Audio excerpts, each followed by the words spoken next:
Saludos, mi gente. Cuando el Señor dice en el Evangelio de Marcos que se levantarán falsos cristos con estos señales y prodigios para engañar si fuese posible a los elegidos, verificando que no es posible con los elegidos, si fuese posible. Pero cuando habla de estas señales y prodigios que son falsas, sabemos que no todos los días hay señales y prodigios. Por ejemplo, en la palabra de Dios, en contra de la teología popular de los últimos 150 años, si uno ve, la mayoría de los señales y los prodigios vienen cuando se manifiesta un pacto, cuando Adán es plantado en el Edén, el milagro de la creación, cuando se le entrega la ley a Moisés, está acompañado de relámpagos y de ahí en adelante, durante esa época legal de la gracia, les acompaña por un tiempo definido, 40 años, una nube de fuego, de día columna de nube, de noche columna de fuego, que les acompañaba como señal, ¿eh? Pero no todos los días había una señal del Sinaí. O sea, después de esos 40 años, luego transcurrieron, digamos, algunos 800 años de la monarquía hebrea, donde de vez en cuando Dios actuaba milagrosamente, pero solamente cuando le entregaba la palabra profética a los profetas. Y en realidad mayormente no había cosas milagrosas ocurriendo en cuanto a señales. Milagrosas sí, Dios contestando oraciones, Dios sanando, Dios haciendo maravillas, eso lo vemos. Pero en cuanto a señales y prodigios, solamente es cuando se manifiesta un pacto. En el Nuevo Testamento es lo mismo. La época apostólica hubieron lenguas, hubieron unos cuantos milagros, muchísimos milagros y cosas que ya no ocurren, excepto en el aspecto donde se ora y Dios contesta la oración. Pero eso acompañaba la manifestación del pacto que Jesús manifiesta en su vida, en su ministerio, y no se repite. Son cosas irrepetibles que ocurren solamente durante la manifestación de un pacto. Entonces, y desen de cuenta cuántos hombres grandes han surgido durante estos miles de años desde la época apostólica, y ninguno de ellos se atreven a decirse ni profeta. Imagínense, el líder de su denominación, sea la denominación que sea, ninguno se autodenomina profeta, ni portador de señales, ni milagros, porque eso ocurrió durante una época. ¿Para qué? Para dar evidencia de que el pacto que se le estaba entregando al portador del pacto, como Moisés, como Jesús, y las palabras de los apóstoles, por ejemplo, en el Nuevo Testamento, esto es la razón por la cual habían estos milagros, como evidencia de que el pacto es ratificado y aprobado por Dios. Pero no dije que todos los días hay un día de Pentecostés.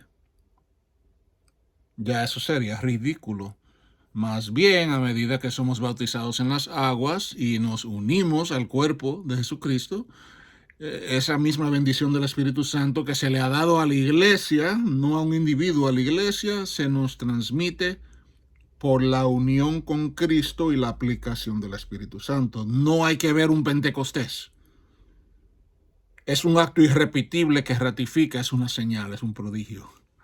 Un acto irrepetible que ratifica un pacto.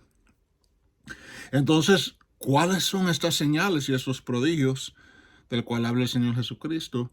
Y analizándolo, en realidad las únicas señales que nosotros tenemos en realidad son los sacramentos, las ordenanzas que Dios ha dejado, que son el bautismo y la Santa Cena.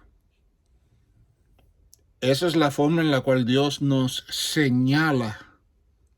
En el Antiguo Testamento las señales eran extraordinarias y solamente se salva un remanente.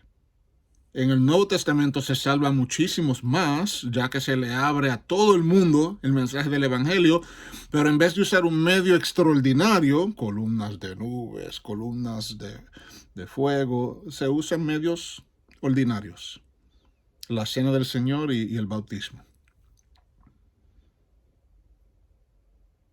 Y le pongo esto para que lo analicen. En realidad, cuando estos falsos profetas antes del fin surgen con sus señales falsos, no es necesariamente un acto milagroso que está ocurriendo, aunque tampoco lo descarto, quién sabe, solo Dios sabe.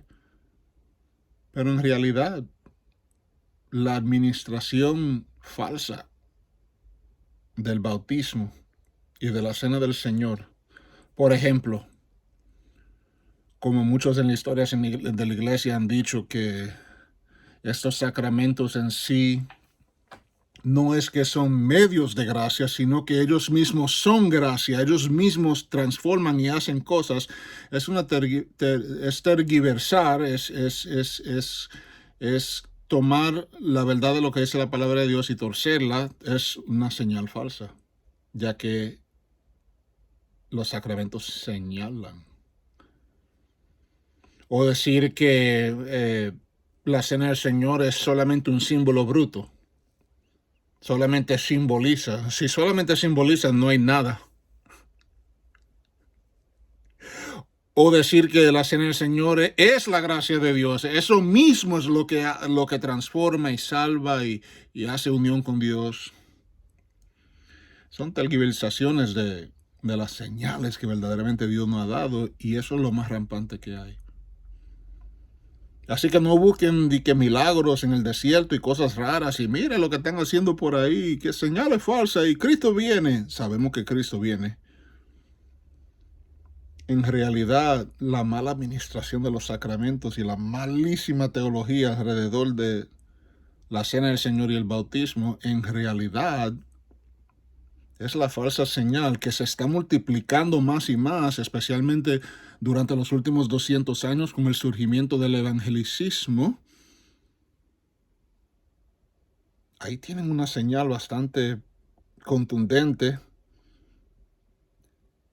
falsa, cuando estas cosas se administran de forma incorrecta y antibíblica. Así que no busquen cuestiones milagrosas, analicen bien. Cuando tomamos la cena del Señor como si eso fuera una merienda después del almuerzo, en un día soleado en el parque.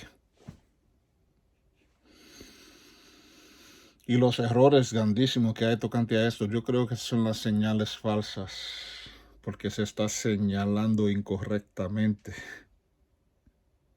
lo que la palabra de Dios quiere decir tocante a la gracia de Dios.